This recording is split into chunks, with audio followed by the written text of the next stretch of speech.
Pues buenos días, este es a todas, a todas, a todes, este es el tercer día de nuestro evento Descentrando los Estudios Transnacionales.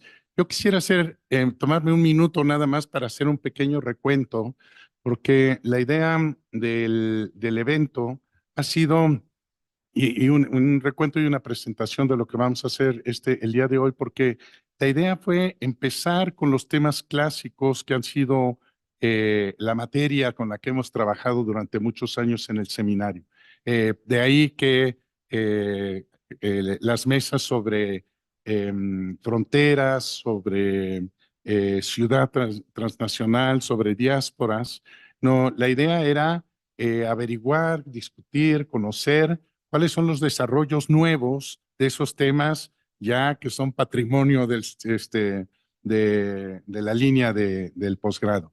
En segundo lugar, el segundo día, en realidad, si ustedes se dieron cuenta, son los nuevos desarrollos que hay de líneas de trabajo que se han ido desarrollando en el último tiempo. Y bueno, empezamos por eso con la conferencia de Peggy Levitt, que nos llevó a un lugar interesante que es el de las políticas públicas, pero también tuvimos una mesa sobre ciencia y tecnología.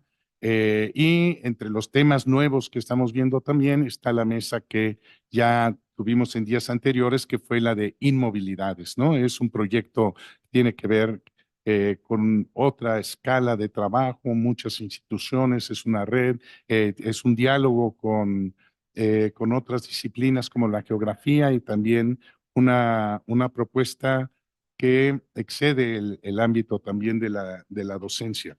El día de hoy es un intento por mostrar otra forma de descentramiento de los estudios transnacionales.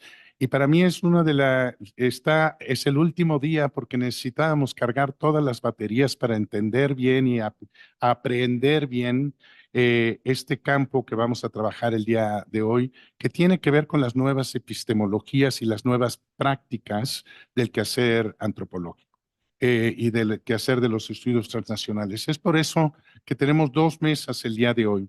Uno de ellas que es la que vamos a trabajar el día de hoy, son el de las nuevas prácticas, ¿no?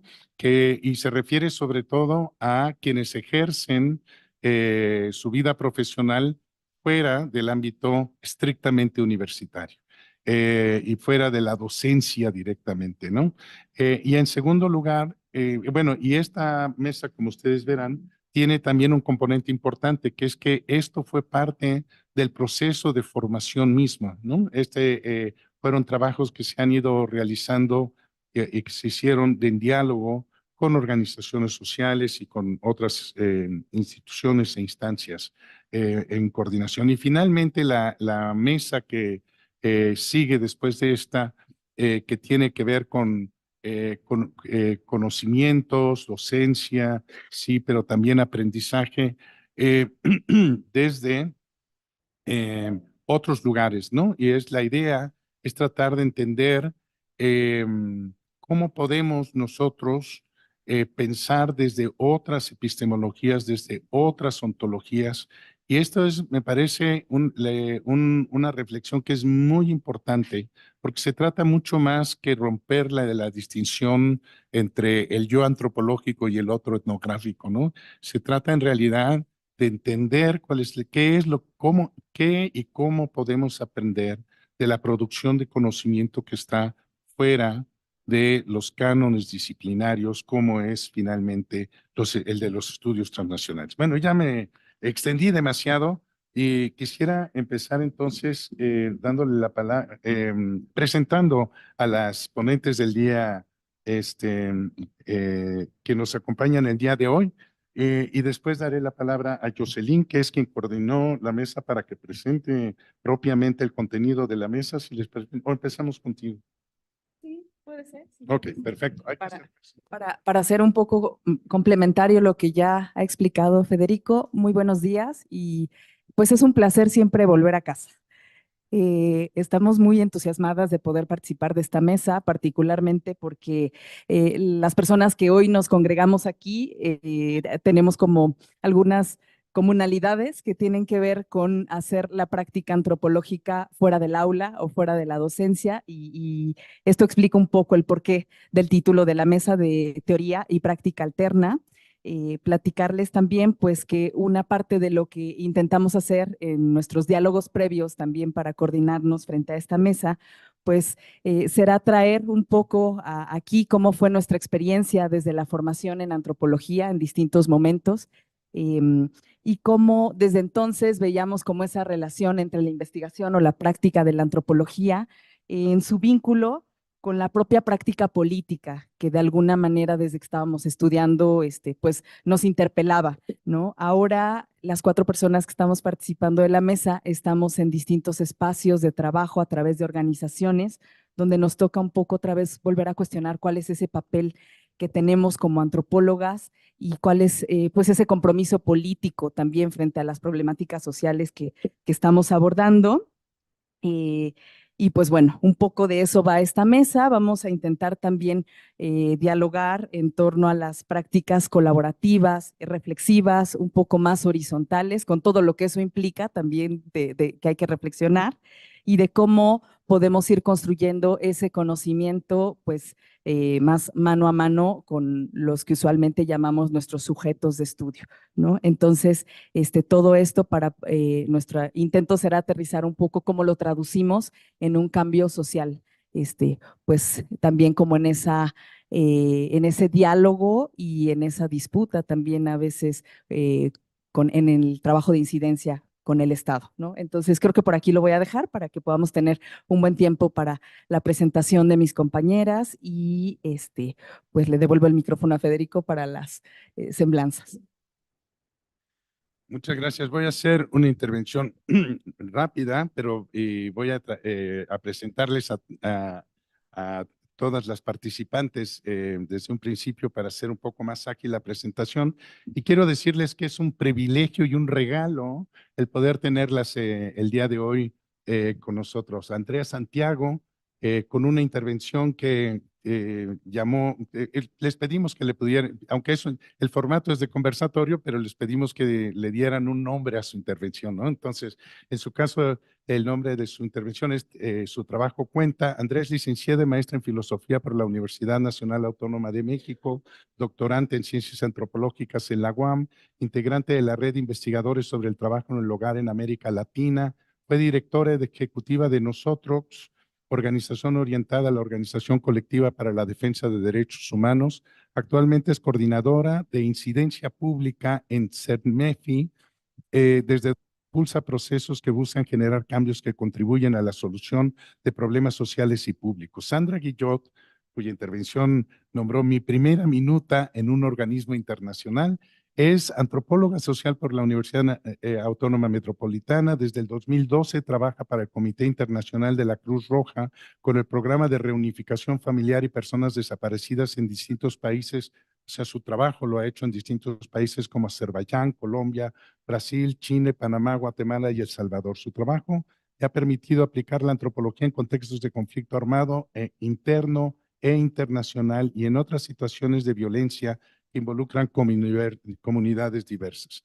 Emilia Ramírez, cuya participación es Juventud y Agencia, una mirada antropológica sobre violencia, trabajo y activismo desde la práctica en la sociedad civil, es licenciada en Antropología Social por la UAM, Iztapalapa, y maestra en Antropología del Desarrollo y Transformación Social por la Universidad de Sussex, en Inglaterra. En sus estudios antropológicos se especializó en temas de juventud y violencia en distintos entornos. Fue parte del grupo de investigación sobre poder, economía y cultura en comunidades transnacionales y diásporas de la UAM Iztapalapa, financiado por la Fundación Rockefeller. Como parte de ese grupo participó en investigación de campo con jóvenes de comunidades migrantes de la Mixteca, tanto en Oaxaca como en California, Estados Unidos. Desde 2008-2011 colaboró como coordinadora de campañas de Oxfam donde se desempeñó en tareas de políticas públicas y movilización popular en torno a temas de género, agricultura y cambio climático. Desde 2013 ha colaborado con Youth Build en México, habiendo fungido como directora de desarrollo institucional y tomando un papel primordial en el diseño, coordinación de la operación y capacitación de operadores del modelo de formación para el empleo para empleo, y el nombre de esta instancia es Jóvenes con Rumbo. Asimismo, Emilia ha sido responsable de la entrega de monitoreo, evaluación y aprendizaje de organizaciones, incluyendo la coordinación de evaluación externa de impacto. Actualmente es directora de Estrategia de Jóvenes Oportunidad y entre sus responsabilidades se encuentra la coordinación de la Red Global de Jóvenes Oportunidad de la Ciudad de México, GOIN, Ciudad de México, iniciativa multisectorial que busca mejorar el ecosistema de empleabilidad y emprendimiento para las personas jóvenes, eh, con, eh, creando oportunidades en la Ciudad de México. Jocelyn Barja, gracias porque ella coordinó, hizo los trabajos previos de coordinación. Titula su participación Lo que no tenemos y necesitamos es inclusión, movilidad humana e incidencia desde los espacios de la academia y de la organización. Y Jocelyn trabaja para la oficina de país del Alto Comisionado de las Naciones Unidas para los Refugiados en México, ACNUR. Es doctora y maestra en Ciencias Antropológicas por la UAM, Iztapalapa, y licenciada en Psicología por la Universidad Nacional Autónoma de México. Cuenta con una especialidad en actuaciones psicosociales, violencia sociopolítica y catástrofes con la Universidad Complutense de Madrid y la Asociación Española de Neuropsiquiatría. Ha trabajado en organizaciones de la sociedad civil y organizaciones internacionales con sobrevivientes de violencia, particularmente con personas desplazadas por las fuerzas a través de proyectos de acompañamiento psicosocial con enfoque de género, monitoreo de detenciones migratorias, integración local de personas refugiadas e intervención con víctimas de violencia y estrategias de construcción de paz. Autora de publicaciones en temas como interseccionalidad, violencia, racismo, xenofobia y migraciones entre Centroamérica y México. Actualmente coordina intervenciones con autoridades de gobierno, sector privado, sociedad civil y academia encaminadas a proporcionar un contexto incluyente en materia de integración local para poblaciones refugiadas. Así que si quieren trabajar en estos temas, ya saben con quién acudir. Entonces, la dinámica que vamos a tener ahora es que vamos a empezar con una intervención de 7 minutos de cada una de ustedes. Primero, siguiendo una pregunta general que es ¿cómo se vincula la experiencia de formación antropológica con su trabajo actual?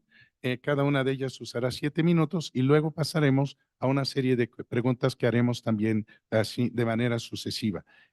Quisiera yo, si no les molesta, cambiar el orden de la presentación que ustedes planearon para aprovechar que tenemos ahorita una buena señal de internet. La hemos tenido solamente algunos pocos minutos, han fallado, pero previendo cualquier situación, le daríamos entonces la palabra a Andrea Santiago y tienes 7 minutos. Muchas gracias, Andrea, por participar en esta mesa.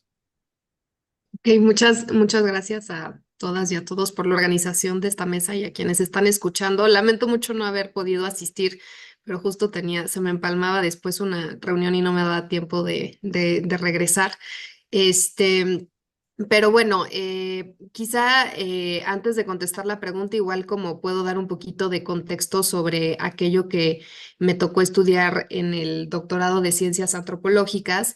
Y bueno, yo tengo una formación en filosofía, en la licenciatura y la maestría, pero la verdad es que decidí estudiar el doctorado por una simple y sencilla razón. Tenía mucha curiosidad, estaba como muy involucrada en el tema de la agenda del trabajo del hogar y me había puesto a buscar en librerías, en tesis, ¿no? O sea, como qué se había estudiado y qué se había trabajado sobre el tema del trabajo del hogar remunerado y me di cuenta que no había tantísima información y sobre todo en filosofía, pues no habían tantas lecturas al respecto y la verdad me interesaba mucho entrar al doctorado, pues sobre todo para adquirir herramientas y empezar con reflexiones desde otra perspectiva, pues para poder entender un poquito cómo era esto del trabajo del hogar, por qué había una desigualdad tan normalizada y por qué es que no había casi que una conversación pública al respecto, al menos yo en una primera instancia como que me di a la tarea de revisar, pero no encontraba tanta literatura al respecto. Y bueno, me metí al doctorado, la verdad fue una muy buena experiencia, pues haber tenido la oportunidad de pues problematizar el tema del trabajo del hogar desde múltiples ángulos, ¿no? Y la verdad es que me cambió mucho pues toda la perspectiva, sobre todo porque yo iba inicialmente con una pregunta como muy concreta y todavía muy desde la filosofía sobre cuáles eran las prácticas de sujeción y de resistencia que había en la relación entre empleadores y empleadas, pero pues conforme fui leyendo más o sea, lecturas de antropología pues y en los seminarios, pero sobre todo involucrándome en la parte del activismo en algún punto, de mi tránsito por el doctorado, decidí pues participar en un movimiento de exigencia colectiva de derechos, que es que se llama Nosotros, y desde ahí pues había un planteamiento muy concreto de poder lograr en ese momento la ratificación de un convenio internacional, el convenio 189 de la OIT, pues para lograr garantizar que todas las trabajadoras y trabajadores del hogar tuvieran los mismos derechos que todas las otras personas que están en el sector formal, ¿no? Entonces, hace algunos años todavía teníamos pues un esquema pues de desigualdad absoluta en términos legales, ¿no? O sea, las trabajadoras del hogar todavía podían trabajar hasta 12 horas, no estaban los empleadores obligados a inscribirlas a la seguridad social. No estaban especificados un montón de derechos, ni siquiera el pago de horas extra, ¿no? Entonces, la propia legislación colocaba a estas mujeres que son, en principio son en su mayoría mujeres, pues en una condición de absoluta desigualdad. Y bueno, creo que que todas las personas que nos están escuchando y que viven aquí en México saben cómo es este contexto mexicano, pues de una cultura hiper clasista y colonialista, donde estas mujeres normalmente son tratadas de una muy mal manera, ¿no? Entonces, sí fue sobre todo a partir de mi inmersión en la antropología, pero también como de este trabajo desde el activismo, que pude relacionarme con mi objeto de estudio de una manera completamente distinta. O sea, lo que me pasó en gran medida fue que en principio la experiencia desbordó la realidad y me encontré en una situación como muy difícil de aprender en términos teóricos, y en el seminario que tuvimos con Federico, la verdad es que tuvimos la grandísima ventaja de poder estar problematizando constantemente esta relación entre teoría y práctica, ¿no? Entonces fue un espacio como para poder entrarle a la experiencia, no con la idea de amarrarla a los conceptos, sino más bien mirar la experiencia, ¿no? Y a partir de ahí empezar a imaginar conceptos que nos ayudaran a aprenderla, ¿no? Entonces, eso lo cuento un poco porque creo que fue un punto que me marcó en mi quehacer que hago ahorita. Pues ahorita ya no estoy en esa organización, ya no estoy en ese movimiento.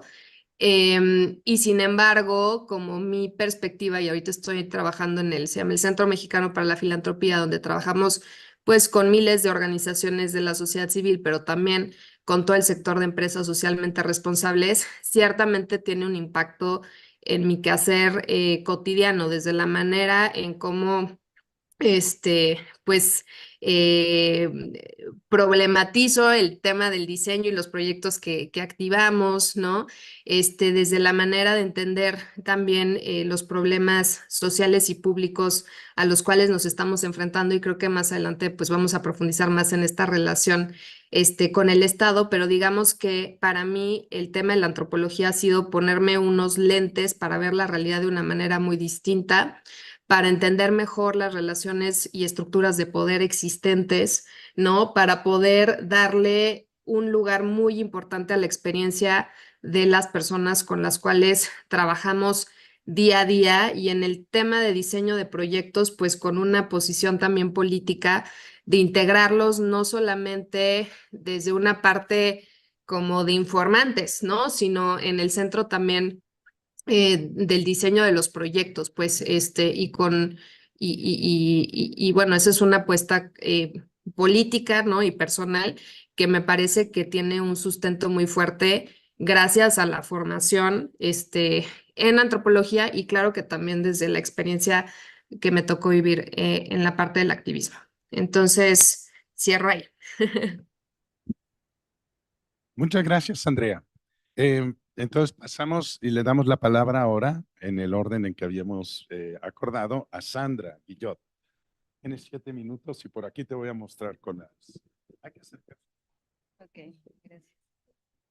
Ah, sí. Ahí, ¿me escuchan? ¿Sí? Sí, ok.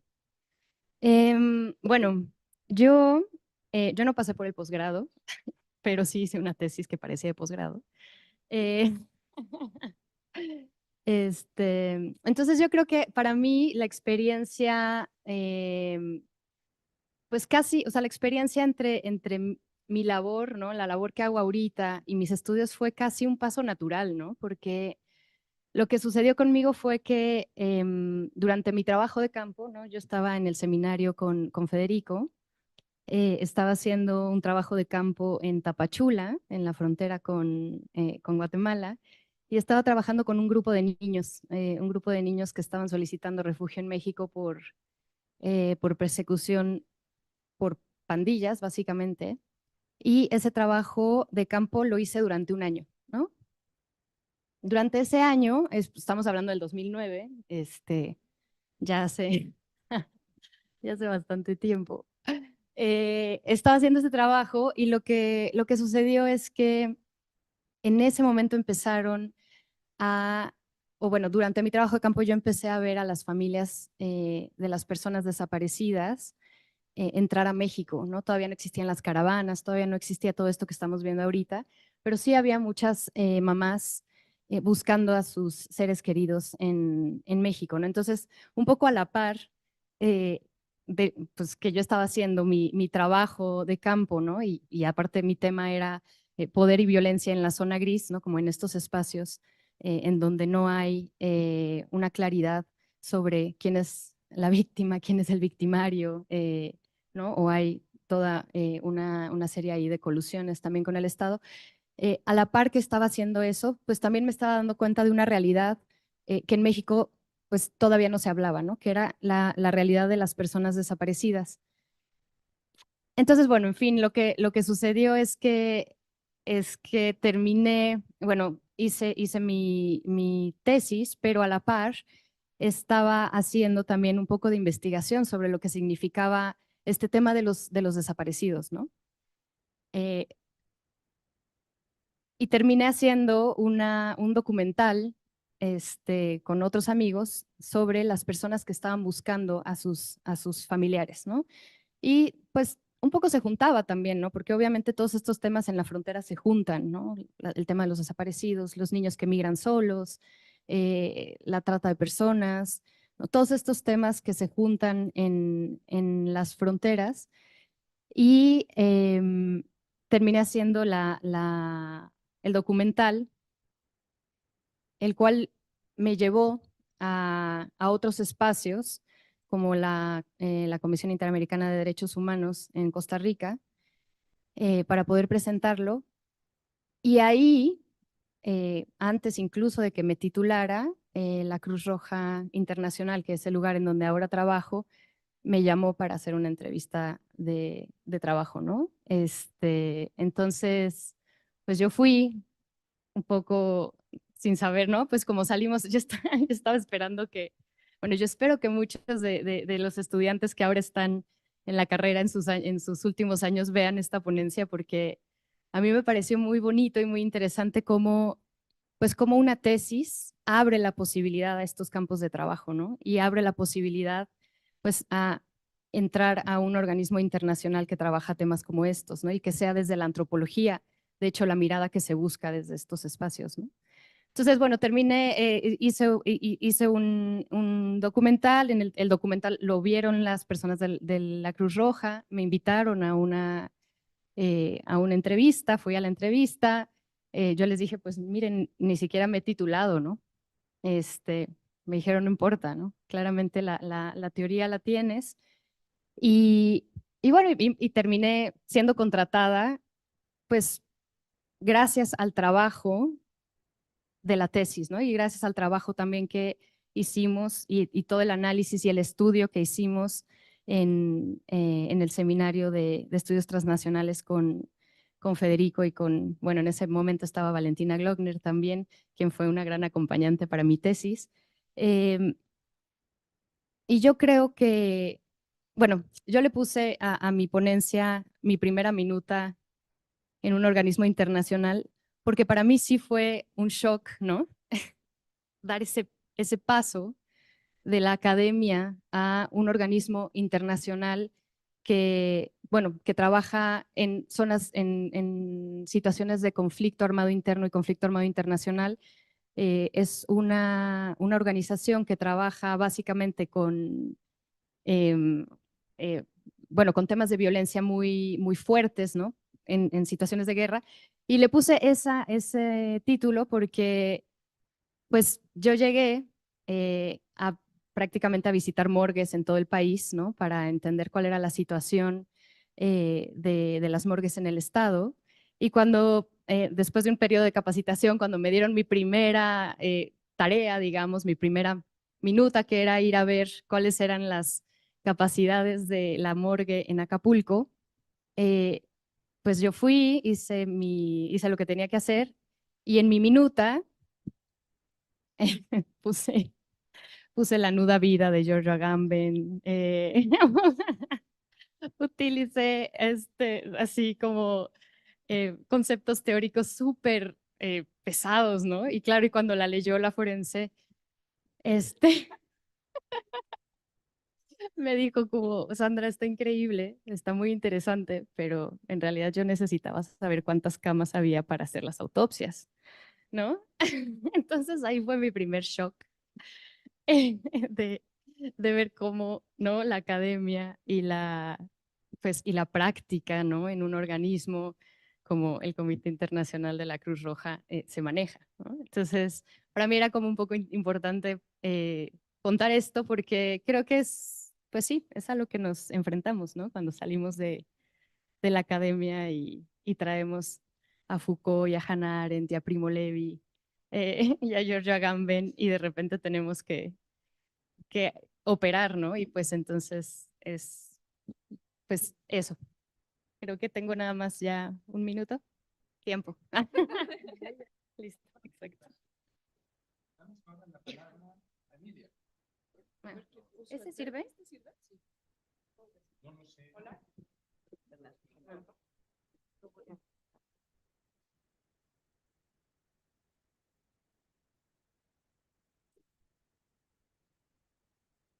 Bueno, pues muchas gracias por la invitación. Yo estoy muy chaparrita para esta silla. Muchas gracias por la invitación. Me da muchísimo gusto estar aquí. Tiene muchísimos años que no venía a la UAM y pues siempre es muy bonito reencontrarse con este espacio. Bueno, a mí también me gustaría un poco contar ya de manera histórica, porque ya tiene muchísimos años, un poco como cuál fue mi trayectoria y en dónde acabé, ¿no? Yo estudié también la licenciatura aquí en la UAM, no estudié aquí el posgrado y fui parte del grupo de estudios transnacionales, que yo creo que sí nos marcó aquí en esta mesa en el sentido en el que era una investigación mucho más ligada a la práctica, ¿no? Yo creo que sí aprendimos en ese grupo herramientas que nos funcionaron de forma muy práctica, no nada más como los conceptos teóricos, el marco conceptual, sino también en la práctica cómo desenvolvernos en campo, ¿no? Yo empecé mi trabajo de campo en 2006, hice mancuerna con Georgia Melville, que es una australiana que sí estaba estudiando el posgrado aquí y que hicimos un trabajo en conjunto. Y nos fuimos en un inicio a San Juan Mixtepec. hacer el trabajo de campo, íbamos a hacer, pues la idea era hacer un proyecto también práctico, ¿no? Algo que tuviera que ver con la museografía, con una cuestión como de involucrar también a la población en el proceso de investigación. Y bueno, comento esto de San Juan Mixtepec porque yo creo que fue también para mí un golpe fuerte que tuvo que ver con las decisiones que al final uno va tomando en la vida, ¿no? Nosotras nos fuimos a San Juan Mixtepec y 3 días después asesinaron a Moisés Cruz ahí en la comunidad. Y pues fue un momento de mucha incertidumbre, muy doloroso además porque Moisés había sido una persona muy importante para Federico en primera instancia y para todo el equipo, ¿no? Entonces, pues tuvimos que salir de la comunidad porque evidentemente 2 chicas jóvenes solas en una comunidad en donde se estaban calentando las cosas no era pertinente y entonces mi trabajo de campo en San Juan Mixtepec duró 3 días y fue un proceso pues también muy difícil. Estuvimos muchos meses intentando volver y pues, estaba cercanas las elecciones, estaba iniciando también el conflicto magisterial en Oaxaca y fue como en el sentido de estar saliendo de la universidad, de haber a lo mejor tenido un espacio más cuidado académico, pues la realidad te pega en la cara y te dice, no, las cosas están así, ¿no? Entonces, bueno, finalmente después de algunos meses nos fuimos a San Miguel Cuevas, también en la Mixteca, aunque en otra zona de la Mixteca, y afortunadamente tuvimos un muy bonito proyecto sin ese tipo de situaciones, pero bueno, igual ese fue como el arranque, ¿no? Y allá en San Miguel Cuevas lo que hicimos fue un proyecto, la idea era como museográfico, entonces hicimos unas exposiciones, un proyecto participativo con jóvenes, y bueno, hasta la fecha trabajo con jóvenes, ¿no? Que sí creo que tuvo que ver y que me marcó, en el que la idea era que los jóvenes pudieran mostrar sus miradas sobre su pueblo. Entonces, armamos un grupo de jóvenes primero en San Miguel Cuevas, en donde hicimos varios espacios de diálogo para poder ver con ellas y con ellos cuáles eran sus temáticas de interés, ¿no? Qué era lo que quisieran hablar. La idea es que esta exposición pudiera ser también un diálogo intergeneracional y también transfronterizo con la comunidad en California. Entonces, les dimos un par de cámaras, que esto por supuesto no existía allá en el 2006. Si tenías juego de viborita en tu celular ya estabas del otro lado. Entonces llevamos unas cámaras digitales que llamaron muchísimo la atención, ¿no? En la comunidad y los jóvenes se las llevaron. Hicimos allí como unos horarios y a algunos jóvenes les tocaban las cámaras ciertos días y empezaron a tomar fotografías de su vida cotidiana y entre eso pues empezamos a ver las fotos, empezamos a ver las temáticas y empezamos a definir de qué queríamos que tratara la exposición. Y después esa exposición la llevamos a Fresno, a California, donde estaba pues por lo menos 2/3 partes de la comunidad, ¿no? Allá en Fresno.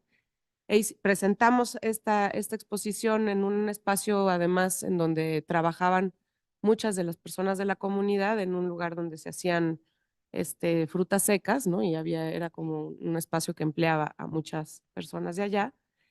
Y después hicimos también un grupo de jóvenes allá y empezaron en este diálogo a través de las fotografías y de textos que ellos mismos también escribieron.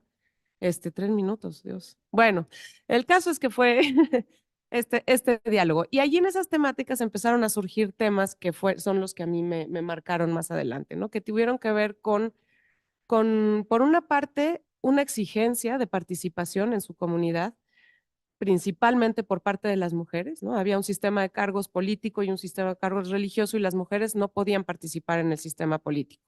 Y los jóvenes en general estaban empezando a decir, bueno, este sistema de cargos está amenazado también porque su rigidez no nos permite participar a las mujeres por una parte, pero también a las personas migrantes que están del otro lado y regresar a la comunidad a prestar su servicio a veces era complicado. Entonces empezaron a cuestionar también el sistema de pertenencia y de ahí también surge un poco mi interés por trabajar con temas de agencia.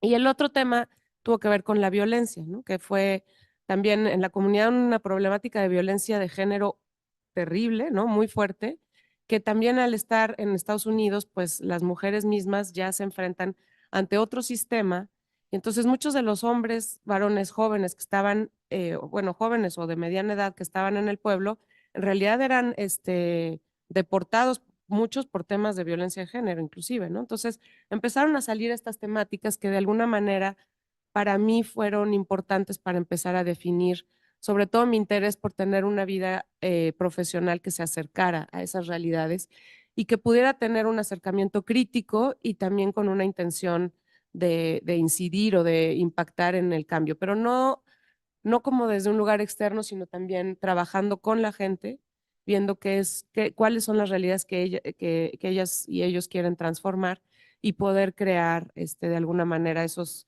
caminos para poder modificarlo, ¿no? Nada más. Gracias.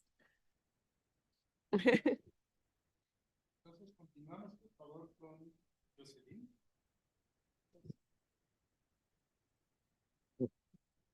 Gracias. Bueno, pues en mi caso, platicarles un poco. Yo llegué al posgrado, a veces decíamos que en un camino un poquito invertido, porque yo tenía varios años que había dejado ya los espacios académicos.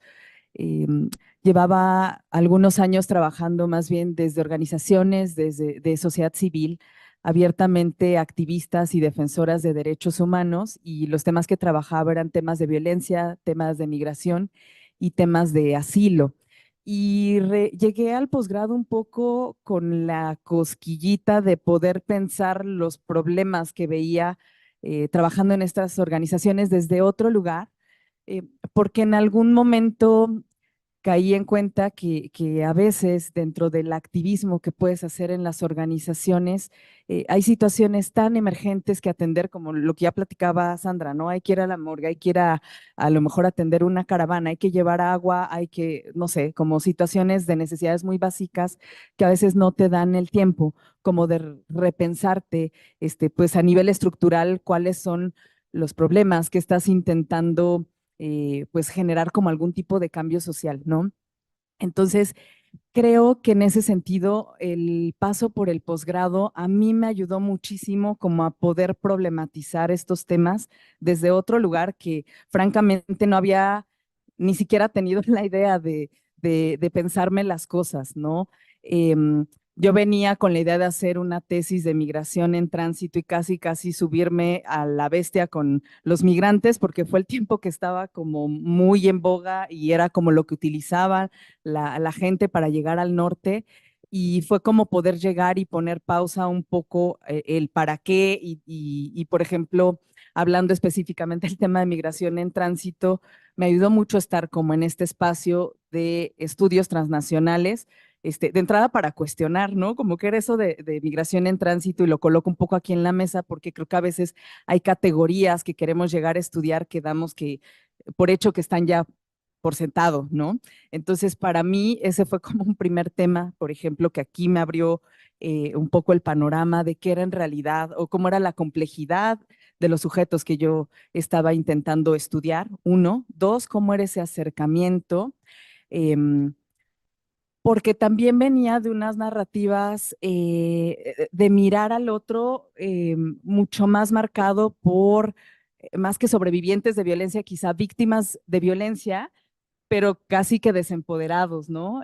Yo entiendo ahora que la categoría de víctima te puede llevar a muchas rutas, y una es justo cuando las personas se apropian y tú puedes explorar, cuando una persona se identifica como víctima, como un acto político, estás creo que en un terreno distinto que cuando asumes que estás trabajando con víctimas y que entonces tu trabajo es para darles voz. Yo, por ejemplo, llegué mucho pensando en cómo hay que sumarnos para darles voz, y por eso titulé mi trabajo Lo que necesitamos es inclusión. No me lo inventé yo, la verdad fue algo que una persona con la que estuve trabajando en campo me dijo, y para mí era muy revelador, ¿no?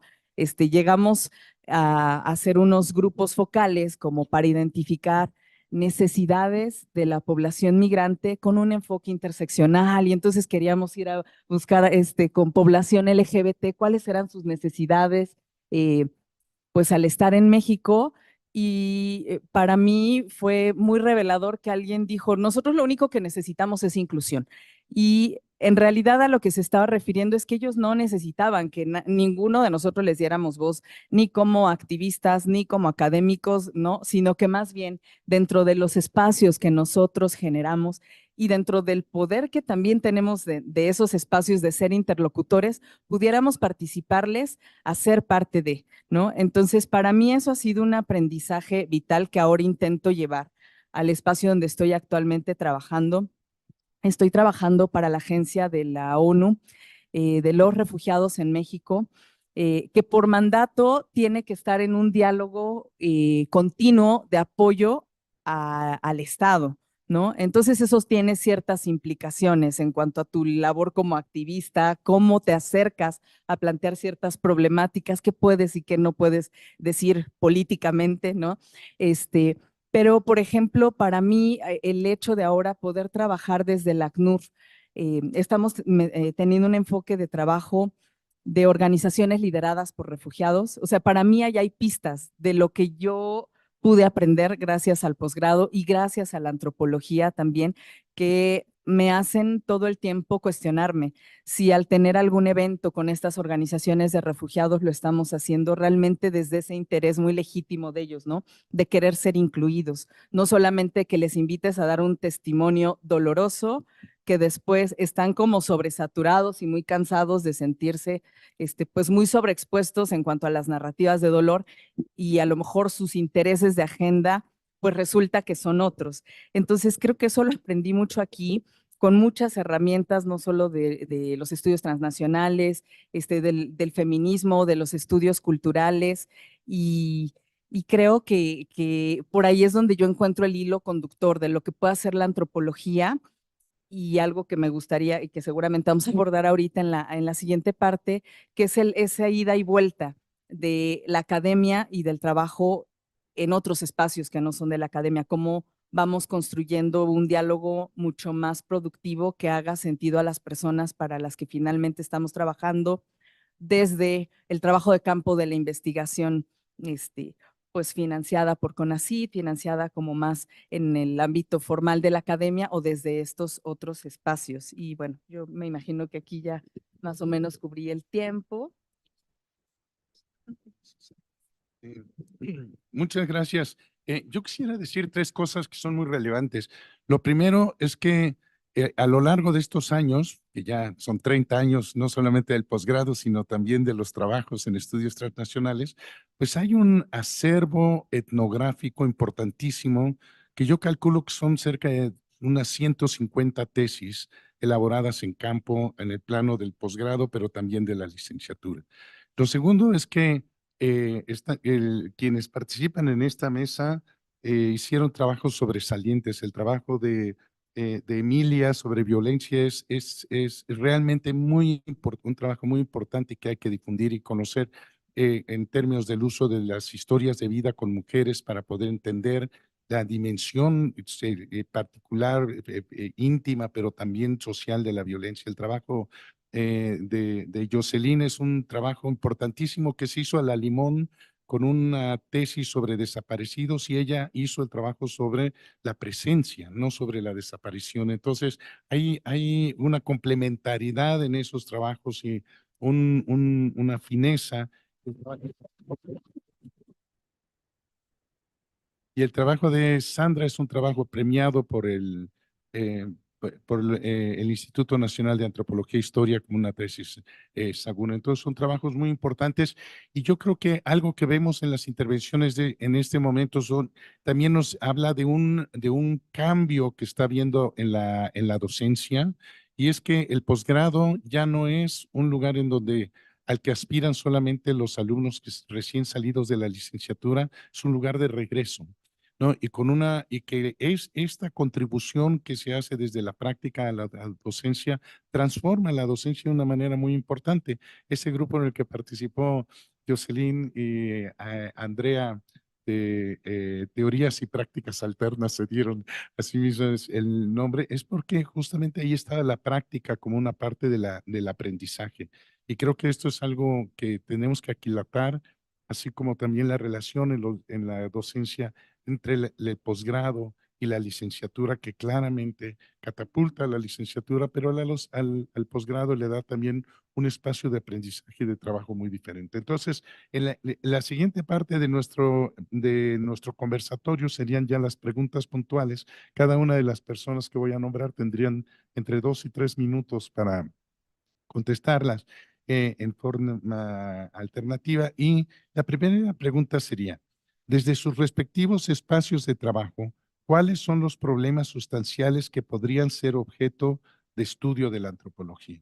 Es decir, ahora que ya están allá, ¿qué es lo que la antropología puede aprender de esos lugares como temas de trabajo? Y si les parece bien, vamos en el sentido inverso, entonces, empezando por Jocelyn ahora. Sí, bueno, creo que el tema de las violencias sigue siendo como un tema muy amplio y lastimosamente, pues sigue siendo muy necesario de atender. Eh, Creo que hay muchas discusiones que dar en torno a la violencia, pero incluso me quedé pensando que quizá más allá del tema también es el cómo hacemos esos acercamientos y eso cruza también por quien investiga y cómo te interpela también esa violencia en la que de alguna manera también vas a estar inmiscuido sí o sí, aunque quizá desde otro lugar, cuando tú estás haciendo un trabajo de investigación con personas que están sobreviviendo a algún tipo de violencia, ¿no? Me lo dejó pensando Emilia también cuando hablaba de la experiencia que tuvo y recuerdo que es un diálogo que teníamos desde que estaba yo también aquí en las aulas de la UAM. ¿Cómo haces para también generar esos protocolos para quien va a campo, pues también pueda tener esa protección?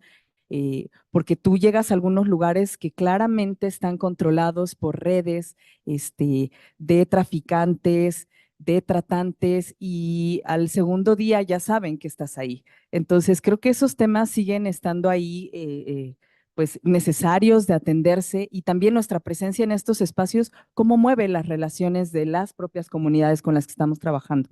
Eso me hace pensar en un segundo tema que para mí en fechas recientes me resulta muy relevante, que es el tema de la coexistencia entre las comunidades, ¿no? Hablando, por ejemplo, de desplazados en México y de esta necesidad de, pues, generar y reconstruir tejido social. Hay lugares donde no se reconstruye como de manera tan orgánica, ¿no? Porque el desplazamiento sucede de un día a otro y eso genera situaciones de tensión y conflicto. Entonces, creo que en cuanto a este tema de la reconstrucción de las comunidades, no sé si coexistencia sigue siendo como el término más apropiado, porque a veces alguien decía hace poco es coexistir, pero eso realmente qué implica, ¿no? O tendremos que buscar como otra manera de nombrarlo.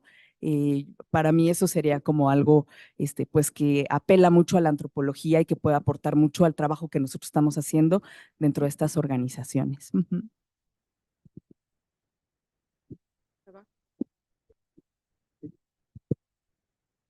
Bueno, coincido con, no voy a repetir lo que ya dijo yo, porque sí, definitivamente creo que el tema de la violencia en un contexto de país como el que tenemos, pues sigue siendo muy importante abordar y también pues buscar las formas para poderlo hacer y sin poner en riesgo a los estudiantes, cosa que es muy, muy difícil, ¿no? Bueno, allí me voy a mover un poquito hacia lo que ahora hago, que está más relacionado con el campo laboral. Sigo trabajando con jóvenes, pero buscando también la inclusión en lo laboral, ¿no? Y allí me parece que pudiera ser una temática interesante ahora que un fenómeno que estamos viendo es también cómo los cambios generacionales pues se manifiestan en otros espacios, ¿no? Como en este caso en el espacio del trabajo, ¿no? Y un poco, a mí me ha llamado mucho la atención las críticas y las narrativas que se construyen en torno a las juventudes actuales que van ligadas a estos términos, por ejemplo, de generación de cristal, de generación de mazapán, ¿no? Que un poco hacen burla de que los jóvenes ahora, en mi perspectiva, pues no se aguantan a las condiciones de injusticia estructural, y lo cual a mí me parece que al revés, lo tendríamos que estar aplaudiendo, ¿no? O sea, ¿por qué los jóvenes tienen que estar apechugando las condiciones de precariedad laboral sin chistar como lo hicimos tantas generaciones, ¿no? Pues sí a mí me parece muy interesante este cambio generacional que hay, que ahora los jóvenes pues no están dispuestos, en términos generales, o sea, por supuesto que no podemos hablar de la juventud como un ente idéntico, ¿no? Pero pues sí ya están ahora diciendo, pues no, o sea, ahora gano más, sí, en el empleo informal, en el comercio informal, que matándome miles de horas, o porque yo me voy a poner la camiseta de la empresa cuando la empresa en ningún momento me prioriza, ¿no? Entonces, yo creo que ahí en el campo laboral puede haber también muchas cuestiones interesantes. Este, y bueno, otras que también giran en torno al género, que eso sí hay mucho estudio en torno al género, pero digamos en este vínculo con la práctica, ahora que está empezando a por fin entenderse la necesidad y la relevancia de los sistemas de cuidados, creo que también es un campo interesante para poder abordar desde la antropología, ¿no? De cómo se ejercen los cuidados en las comunidades, en las ciudades, en la academia misma, ¿no? Y cómo eso puede ir permeando en los sistemas públicos y en la construcción de políticas públicas. Las políticas públicas definitivamente creo que también es un campo que la antropología debería también abordar en el sentido de cómo se relaciona, ¿no? con las poblaciones a quienes les afectan.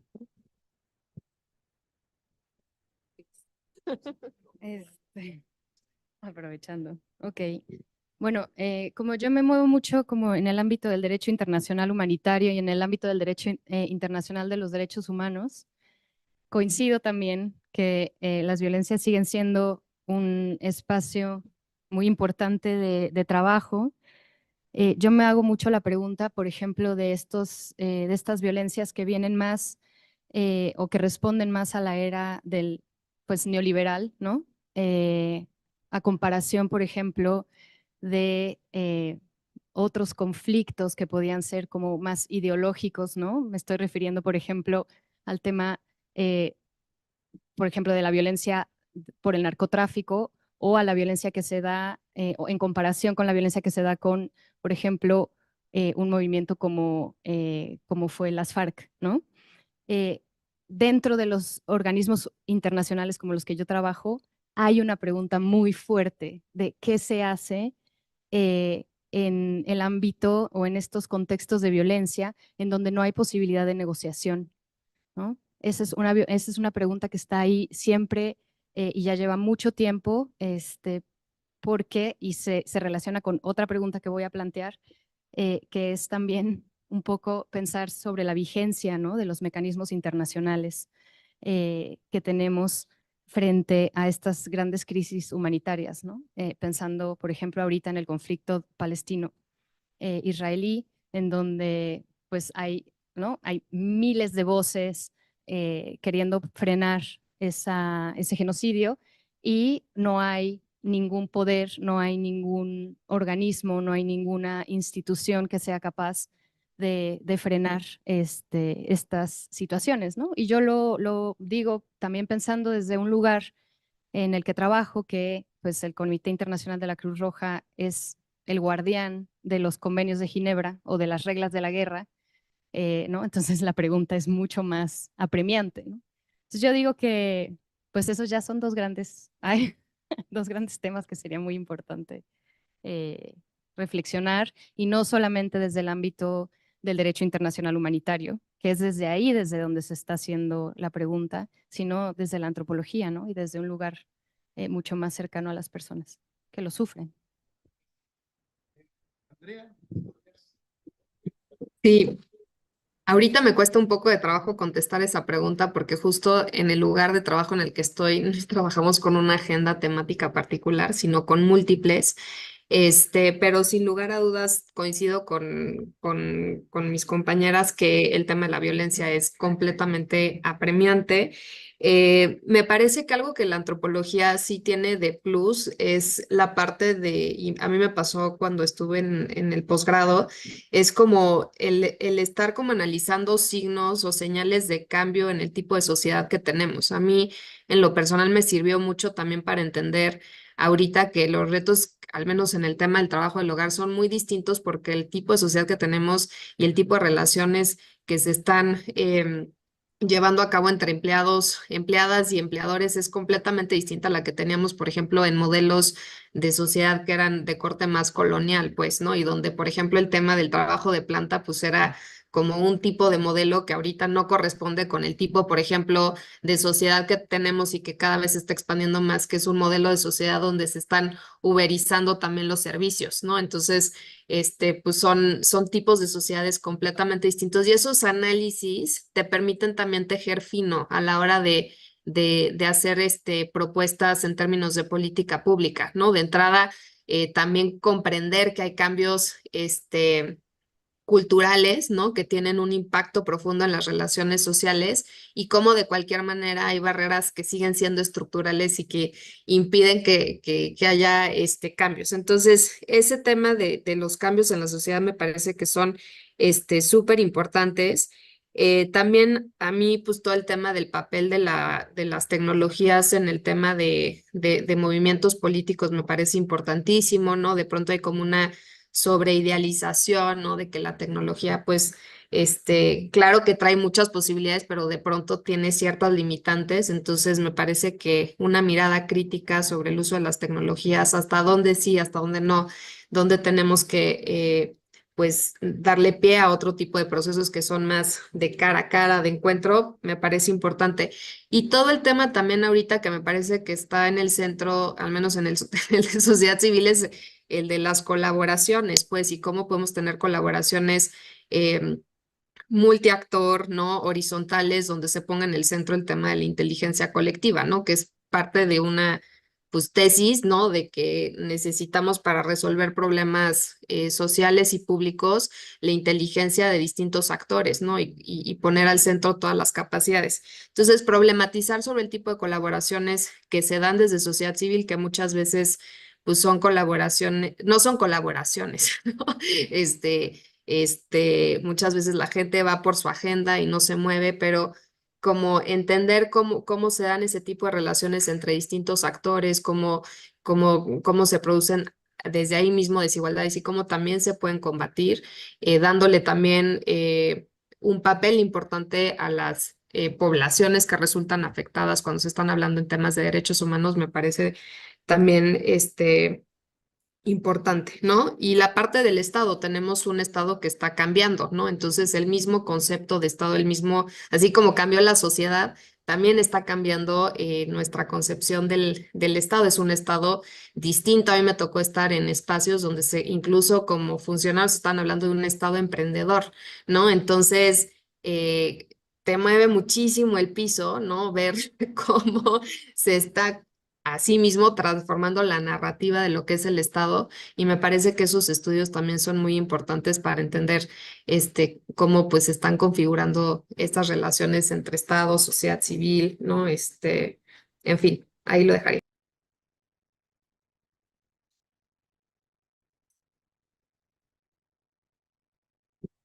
Eh, Muchas gracias.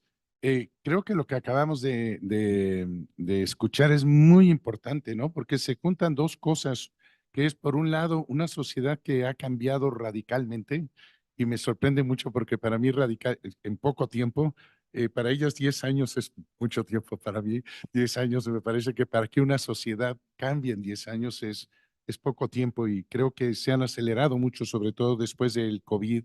Estos cambios son, no hemos empezado a ver la dimensión de ellos y me parece que situar ahí a los nuevos problemas es muy importante y el eje que atraviesa las respuestas de ustedes es el eje, no solamente el eje de la violencia, sino de cómo estas son múltiples, ¿no? Y uno podría incluso juntar las propuestas de ustedes y decir, y encadenados, ¿no? Así es que creo que para nosotros es un aprendizaje muy importante el decir, tenemos que repensar el momento histórico, pero también repensar nuestras herramientas para el análisis y acción en contextos de violencia. Muchas gracias. Entonces, pasaríamos a la segunda pregunta y aquí tendríamos también 3 minutos para cada una de ustedes. La pregunta es, ¿cuál es el papel de las organizaciones nacionales e internacionales en las disputas, tensiones y negociaciones frente al Estado para generar un cambio social? En la práctica, ¿Es como la planteabas en tus investigaciones? Es un reto. Muy bien, entonces empezaríamos ahora al revés. Si les parece bien, empezamos por Andrea. ¿Está bien si empiezas tú en esta opción? Sí, o sea, el papel de las organizaciones frente al Estado, ¿no? Para generar un cambio social y como si esto en la práctica era como lo planteaba en la investigación. La verdad es que yo en mi investigación originalmente no tenía en el mapa al mundo de las organizaciones. Yo estaba como que más pensando en el tema de lo que estaba pasando en la casa, pero a través de esta experiencia más del activismo sí que me salí. Y la verdad es que creo que el rol muchas veces es cambiante y sin lugar a dudas también lleno de problematizaciones que podemos hacer y lleno también de tensiones. Pero al menos en mi experiencia, lo que sí me di cuenta es que el lugar de las organizaciones de la sociedad civil, el lugar de los sindicatos, el lugar de las organizaciones de trabajadoras del hogar, cumplió un papel fundamental para poder catalizar cambios en las legislaciones y en el marco regulatorio que tenemos hoy en día en México. Sí me parece que no hubiéramos conseguido esos cambios sin el involucramiento de estas organizaciones, ¿no? Y, ¿y por qué lo digo? ¿No? O sea, primero por el tema de poder visibilizar un problema público, ¿no? O sea, colocarlo en la agenda pública, conseguir que la población empezara a verlo como un problema, el poder como sacudir ciertos prejuicios, ciertas ideas que teníamos sobre el tema del trabajo del hogar, creo que no se hubiera podido lograr sin esa visibilización muy intencional que hicieron las organizaciones, ¿no? Tanto con medios de comunicación, con el propio Estado, ¿no? Entonces, me parece que tienen un lugar muy importante en el tema de la catalización de cambios, ¿no? Y que esto obviamente tiene también sus complejidades, incluso la propia relación que hay entre las organizaciones, que hay organizaciones de la sociedad civil que no son siempre iguales, pues, o sea, como tenemos modelos bien distintos de operar, incluso de perspectivas, ¿no?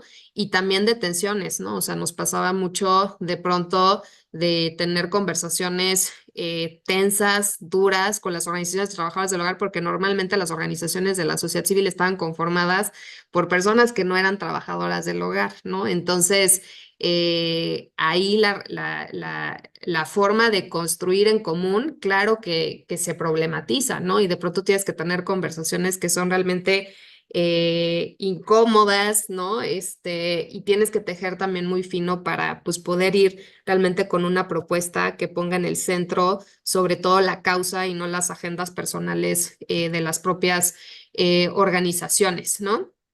Creo que son puentes, o sea, algo que a mí me pasó y me molestó mucho, de pronto era que algún tipo de organizaciones, ¿no?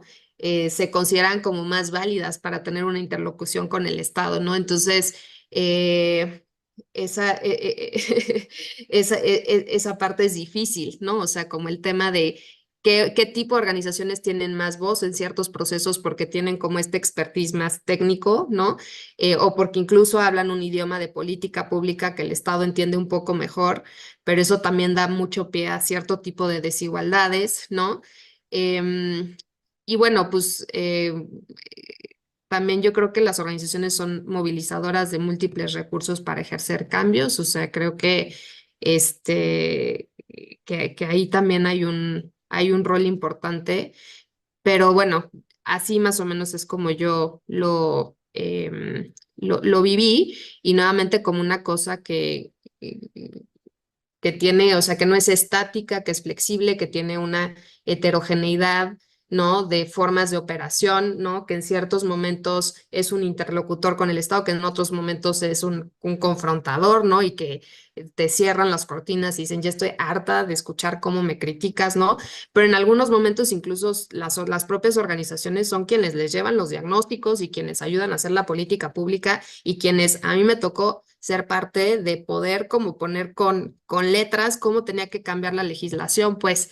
Entonces, yo sí creo que el mensaje es también sin las organizaciones de la sociedad civil, no hay forma de cambiar la sociedad que tenemos porque tampoco el Estado tiene esa capacidad, ¿no? Una de conocer los problemas con tanto nivel de profundidad, y la otra es porque también el Estado regula de acuerdo a sus propios prejuicios y a su propio entendimiento de la dinámica social.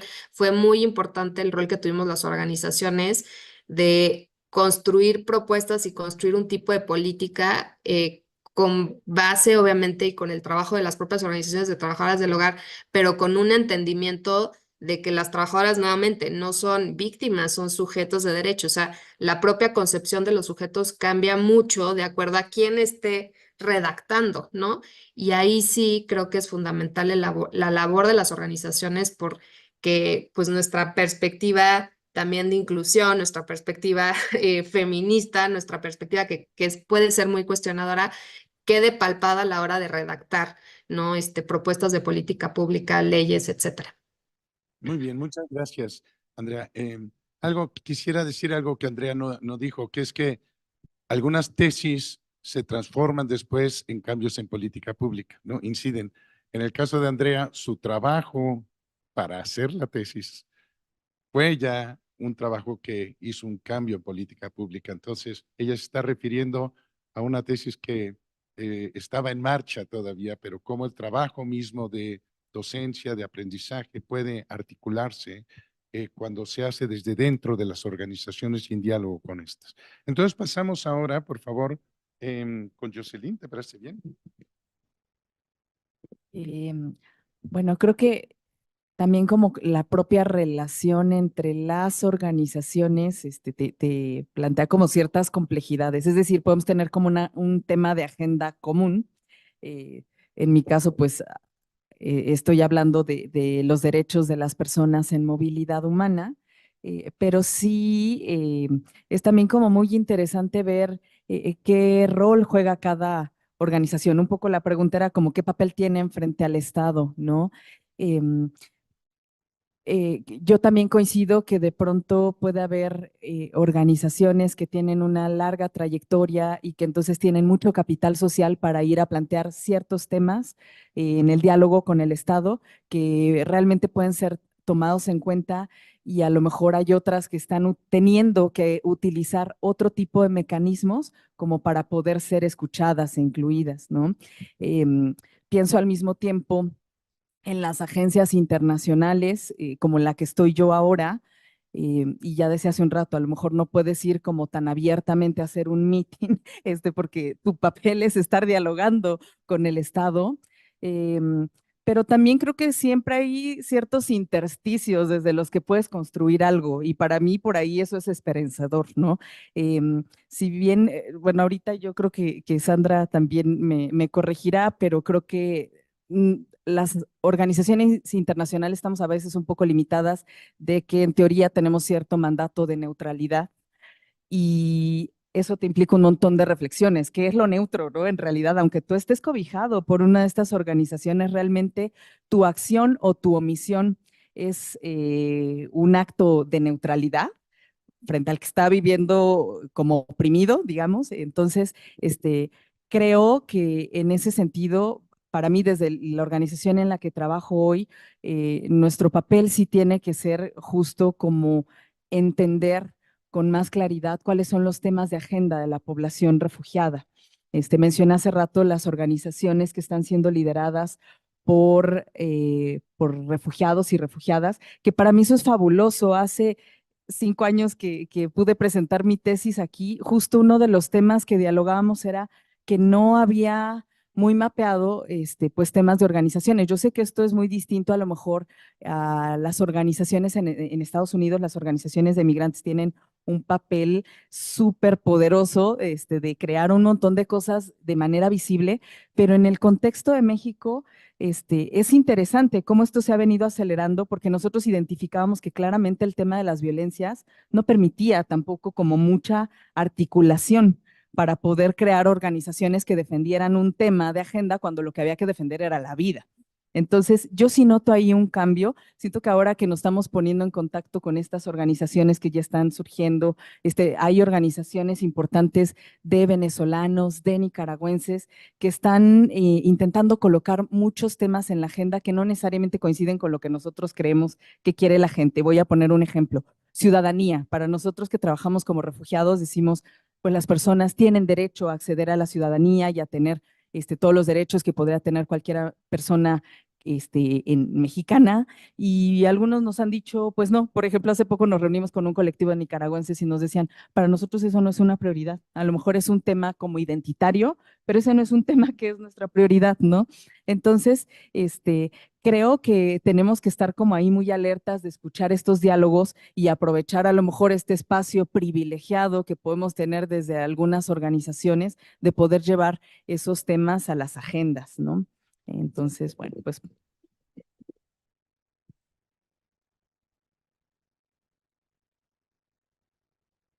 Bueno, yo creo que sí, el papel de las organizaciones de la sociedad civil es definitivamente un motor de cambio muy importante. Em, Coincido también con esta parte de la diferencia entre las organizaciones de la sociedad civil y un poco la academia, aunque a lo mejor aquí Federico me corrija, pero al participar en las organizaciones de la sociedad civil, de alguna manera uno también tiene que alinearse a ciertos principios institucionales, y pierde también un poco la libertad de expresar ciertas cosas, ¿no? De tener una postura a lo mejor más contestataria, dependiendo de en qué organización estés trabajando, porque también ahí hay un mundo de formas de hacer las cosas, y hay organizaciones que son contestatarias, hay otras que más bien son conciliadoras, hay otras que están más bien del lado del Estado, hay otras que están, ¿no? O sea, hay ahí también una diversidad muy grande. Entonces, al uno estar colaborando en una organización de la sociedad civil, pues tiene que también actuar digamos, de la forma en la que la organización lo marca, ¿no? Pero bueno, sí creo que las organizaciones pues tienen un papel fundamental, tanto locales como internacionales, en ir empujando los temas de agencia.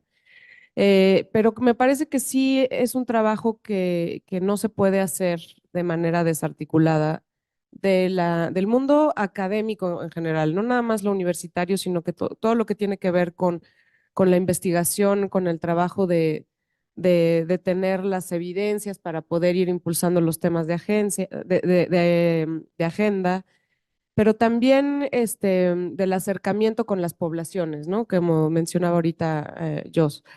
Yo creo que allí esa vinculación entre la antropología en particular y las organizaciones pudiera ser muy rica, porque a veces también las organizaciones se agarran de una agenda que es difícil de mover. O sea, como que ya se agarraron un caminito y de repente hay que hacer pausa y decir, oye, las cosas, o las personas de las que estás hablando ya están en otro lado, ¿no? Y eso también es importante que la academia o que la vida universitaria también pudiera apuntar, aunque creo que me estoy pasando a la siguiente pregunta. Ahorita, en este momento, pues sí, la verdad es que la acción desde las organizaciones de la sociedad civil ha sido difícil, ¿no?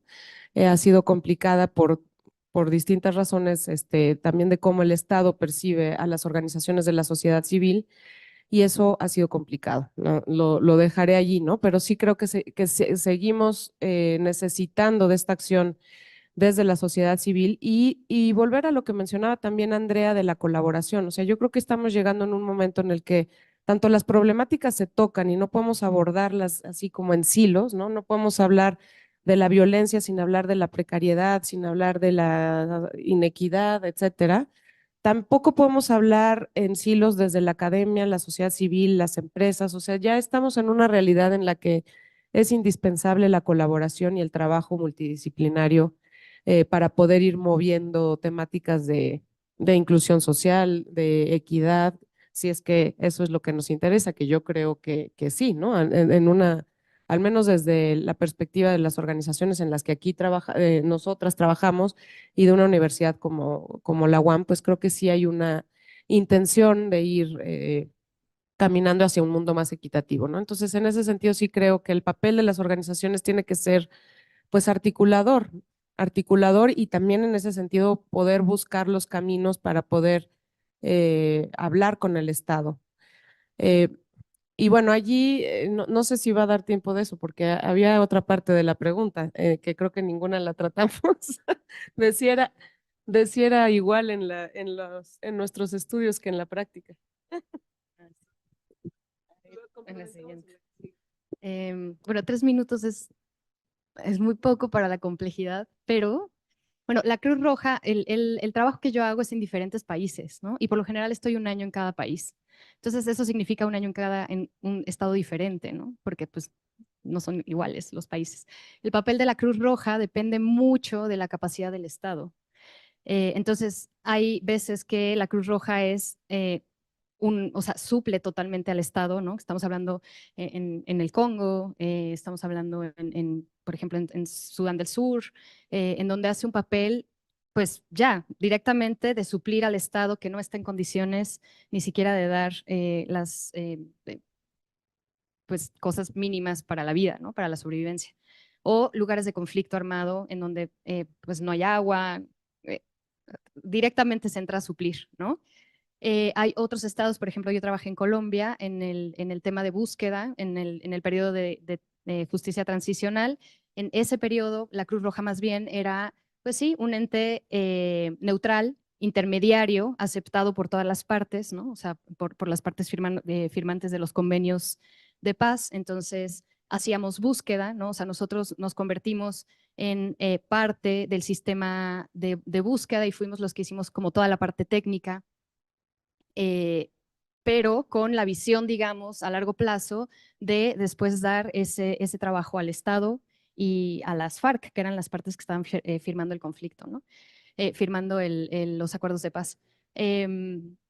No sé, se me ocurre otro ejemplo, Azerbaiyán. Cuando estuve trabajando en Azerbaiyán, estábamos tratando de traer niños que habían quedado huérfanos de la guerra de Siria e Irak, los estábamos tratando de regresar al país y ahí más bien lo que hacíamos era pues ser un ente diplomático, ¿no? Y un poco estar en discusiones interminables con el Estado sobre cómo esos niños pues no tenían el chip de ISIS, que era el problema en ese momento, ¿no? Entonces, todo un trabajo para que el Estado volviera a aceptar a esos niños.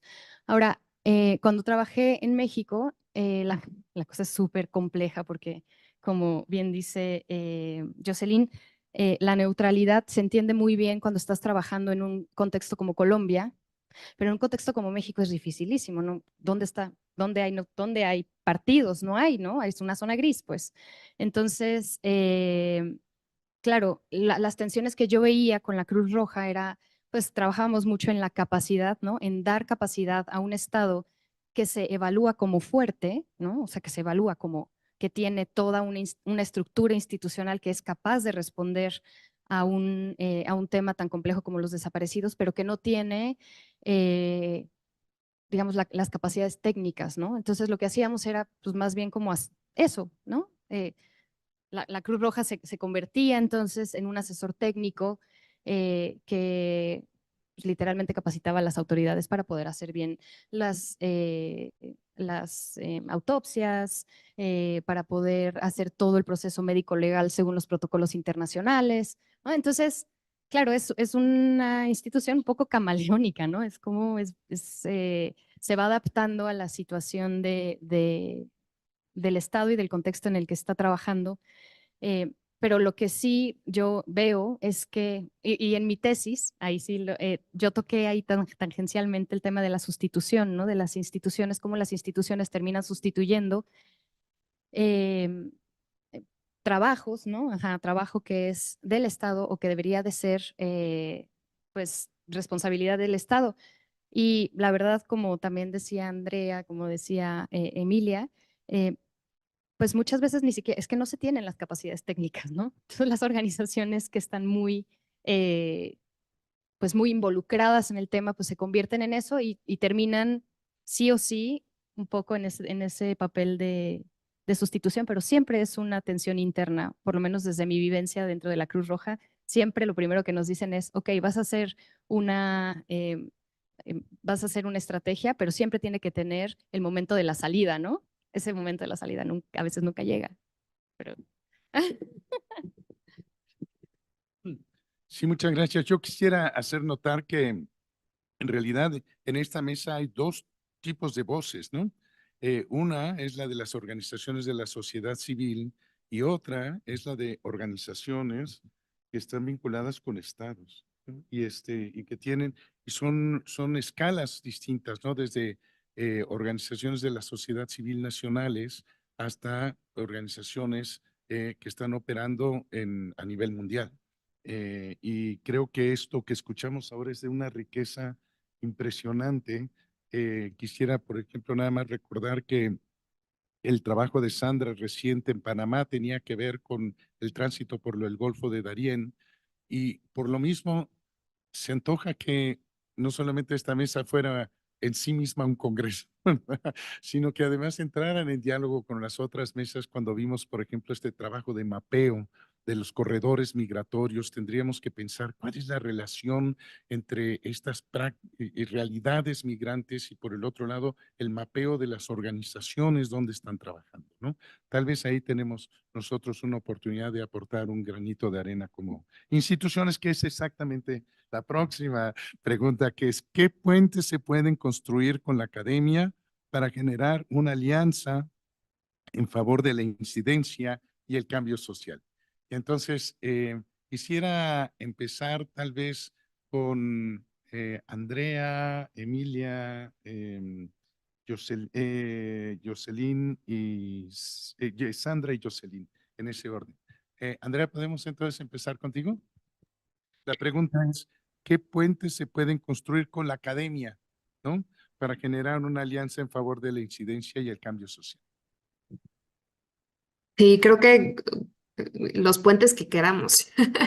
Yo creo que es una cuestión también de creatividad, de imaginación y sobre todo de un convencimiento, como bien decíamos, de que hoy en día estamos frente a problemas realmente complejos que requieren de una articulación y del conocimiento, pues, de un montón de disciplinas y de un montón de actores, ¿no? Entonces, y digo, creo que hay además ahorita como mucha, al menos dentro de las organizaciones que yo he visto, como mucha búsqueda, pues, ¿no? De esa interlocución también con la academia, porque nuevamente también requerimos, ¿no? De ese conocimiento más fresco, más cuestionador sobre los problemas a los que nos estamos enfrentando. Normalmente pasa que por estar muy clavadas en el tema de la operación, de pronto no tienes ese tiempo para estar pensando, ¿no? En cómo está cambiando la sociedad, en el nuevo tipo de relaciones, en las cosas que ni siquiera estás como que anticipando y que son claves para un diseño estratégico efectivo, porque pues estás metido en el tema de la operación, ¿no? Entonces creo que sus puentes son muy necesarios y digo, pueden empezar desde convenios de colaboración, pero yo creo que lo que realmente funcionaría sería poder activar comunidades de aprendizaje y de práctica, obviamente como buscando problemas de interés, ¿no? Para todos los actores, pero me parece que hay muchísimos, me parece que también son comunidades donde el conocimiento es vivo, pues donde tiene que haber como una cierta directriz de que tenemos que operar de manera flexible porque también los problemas y las estrategias son muy cambiantes, ¿no?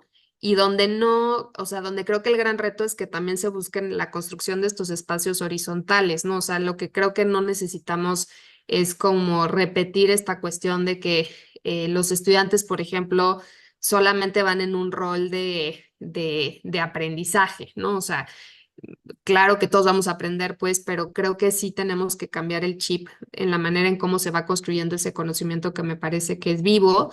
Yo me acuerdo mucho de la maestría, digo, que la hice en filosofía, pero sí me tocó leer muchas cosas de filosofía de la educación y me acuerdo de leer mucho a Boaventura de Sousa Santos, que es pues pensador portugués y que tiene todos estos conceptos de que las universidades también tienen que ser incubadoras de solidaridad, ¿no? Y creo que estamos en ese momento y ya la realidad es tan apremiante de romper con estas islas de conocimiento, o sea, nos necesitamos como país para resolver entre todos los grandes problemas que tenemos. Entonces, sí creo que es una cuestión de imaginación, creo que es una cuestión de que dentro de los departamentos y las direcciones de las universidades se platique, ¿no? O sea, habrá un diálogo con las organizaciones de sociedad civil y se piensen cuáles pueden ser las alternativas para construir en común soluciones a los problemas que tenemos. Muy bien, muchas gracias, Andrea.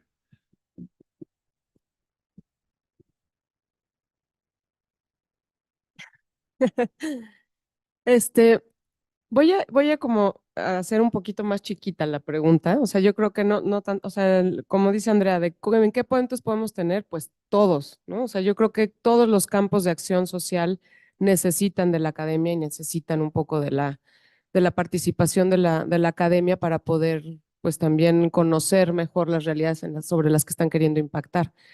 A mí me parece que un poco desde la universidad, desde la UAM, desde el Departamento de Antropología, ¿no? ¿Qué se puede hacer?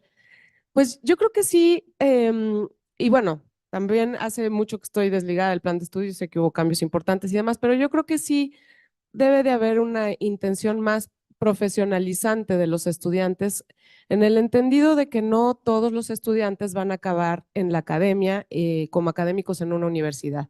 Entonces, eso sí me parece muy importante y sí, a lo mejor también lo digo desde donde yo trabajo, que es como buscar que los jóvenes puedan tener perfiles profesionales para el campo laboral, aunque trabajo con jóvenes que generalmente no tienen ni siquiera educación media superior, pero yo creo que sí es muy importante eso, o sea, el vínculo de los proyectos, por ejemplo, de tesis, que puedan tener prácticas más ligadas a lo que se hace también en otros campos que están fuera de la academia, ¿no? Relaciones con organizaciones de la sociedad civil que muchas veces también necesitan personas que puedan hacer esta tarea de investigación, de acercamiento con las poblaciones, de etnografía, y que se puedan hacer esas etnografías, pero ligadas también a la tarea y a la labor de las organizaciones de la sociedad civil, creo que puede ser muy interesante, ¿no? Nosotros, yo hace unos años, y bueno, aquí un dato personal, pero bueno, mi pareja también es egresado de la UAM y trabajó un tiempo en el Laboratorio de Antropología Visual y hicimos un proyecto juntos con estudiantes de la licenciatura y estuvo muy padre, ¿no? O sea, poder tener la participación de la UAM, de estudiantes de la UAM que estaban aprendiendo pues etnografía audiovisual en algo que nosotros desde la sociedad civil estamos haciendo. Entonces yo creo que ese tipo de proyectos, fomentar ese tipo de relaciones en donde, donde el trabajo etnográfico de los estudiantes esté más ligado con el trabajo de acción social de las organizaciones de la sociedad civil, pues pudiera ser súper rico y al mismo tiempo pues también la universidad tendría un papel de estar profesionalizando la práctica, ¿no? De quienes están estudiando y que es una realidad que yo diría una mayoría no van a terminar en el campo académico, ¿no? Entonces es como una invitación también, una provocación.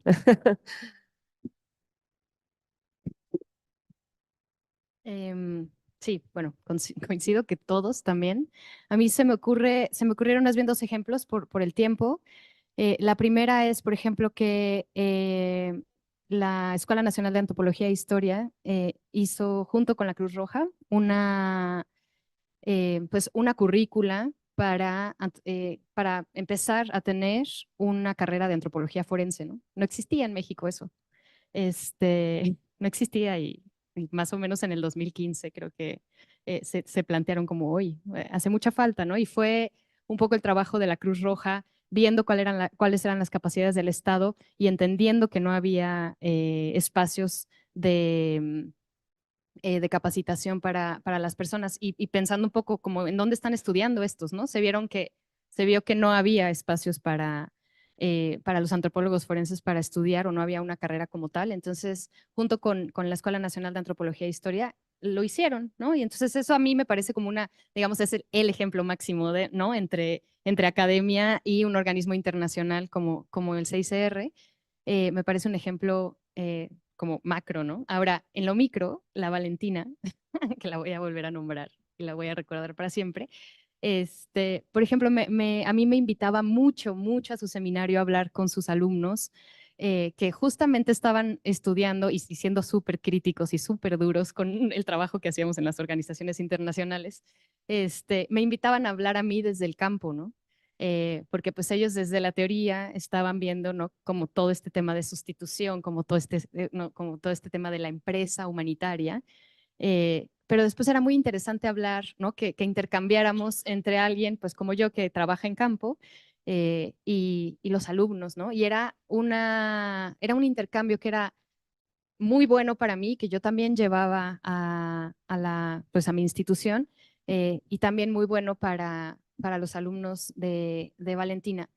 Yo creo que esos intercambios se dan, y también creo que la academia llega a las organizaciones internacionales o llega tarde, ¿no? Un poco.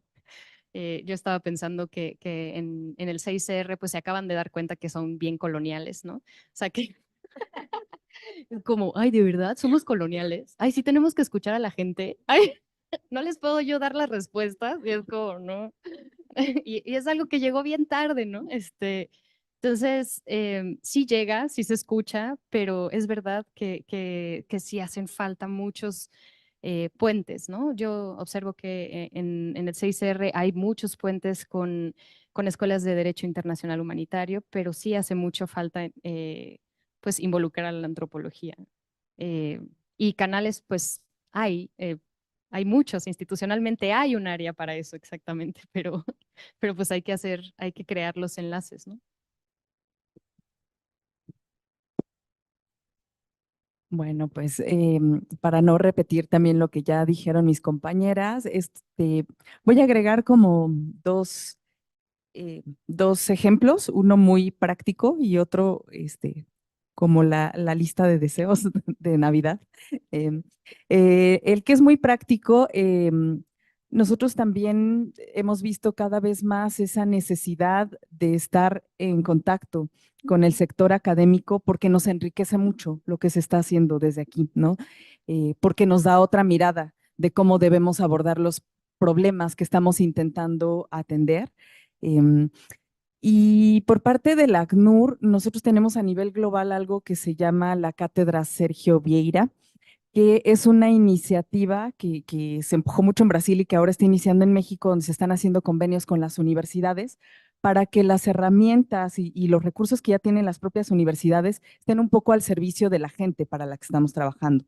Es decir, hay universidades que tienen carreras de abogacía, entonces tienen una clínica jurídica en la que incorporan servicios para la comunidad refugiada. Si hay universidades que tienen servicios de psicología, pues entonces el acuerdo va en ese sentido, ¿no? Y entonces a mí desde la antropología me parece que hay un montón de cosas que se pueden aportar, porque, por ejemplo, nosotros tenemos a veces sistemas de visitas, de monitoreo y de seguimiento con la población que llega a México y que se queda en México, y creo que ahí sí nadie lo sabe hacer mejor que la antropología, ¿no? Entonces ese es como un caso muy concreto de cómo tender puentes.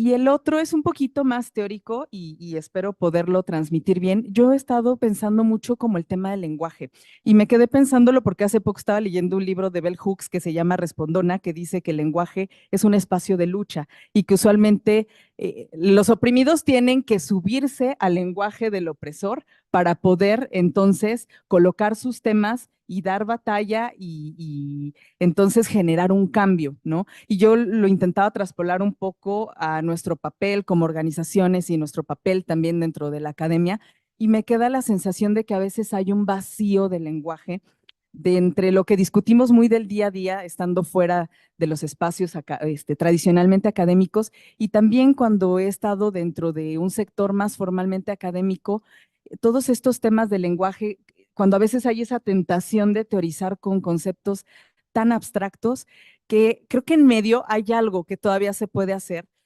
Pensaba yo como el papel del antropólogo, la antropóloga como traductor, porque creo que un compromiso de la academia también tiene que ser el diálogo con la sociedad en general, ¿no? Entonces, poder traducir todas esas grandes discusiones que son tan ricas en textos como muy sencillos que tienen un impacto con la sociedad que no está ni en nuestras organizaciones y que tampoco está en estos espacios, creo que es algo que sí se puede hacer también desde aquí.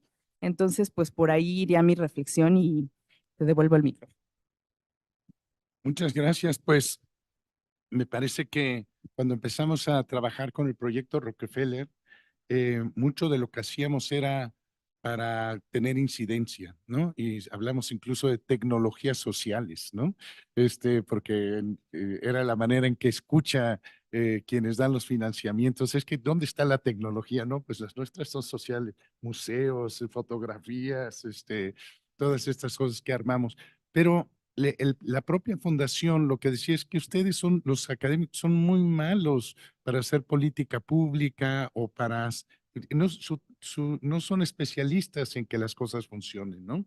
Y hoy lo que escuché fue una cosa maravillosa, ¿no? Que es que, bueno, y también algo que se escuchó con frecuencia era el decir de las organizaciones de la sociedad civil, ay, no queremos tener nada que ver con la academia, ¿no? Son muy aburridos, están acá en un rollo que nadie entiende. Y creo que lo que escuché hoy es que hay una necesidad sentida de ambos lados y que hay muchos puentes que se pueden trazar y que hay ideas ya con necesidades específicas. Y creo que es un momento privilegiado entonces para realmente echar a andar una reflexión que tiene muchos niveles, desde el nivel filosófico, como lo hicieron André y Jocelyn, en términos de decir qué es conocimiento, dónde se pelea el conocimiento, conocimiento es político, hasta los puntos más concretos de las prácticas específicas, ¿no? Necesitamos, por un lado, acciones concretas que ustedes ya saben hacer y por el otro lado, necesitamos que ustedes entiendan el tipo de formación que necesita la gente para poder llegar a cumplir esos espacios que ya podrían estar cubriendo como profesionistas. Así es que muchísimas gracias por esta sesión, como dice un colega, de bofetoterapia, para que todos despertemos y nos pongamos a trabajar. Fue un privilegio tenerles aquí. Muchísimas gracias. Sé que hicieron un esfuerzo algunas de ustedes hasta por viajar para llegar acá y para darnos su tiempo y muchas gracias.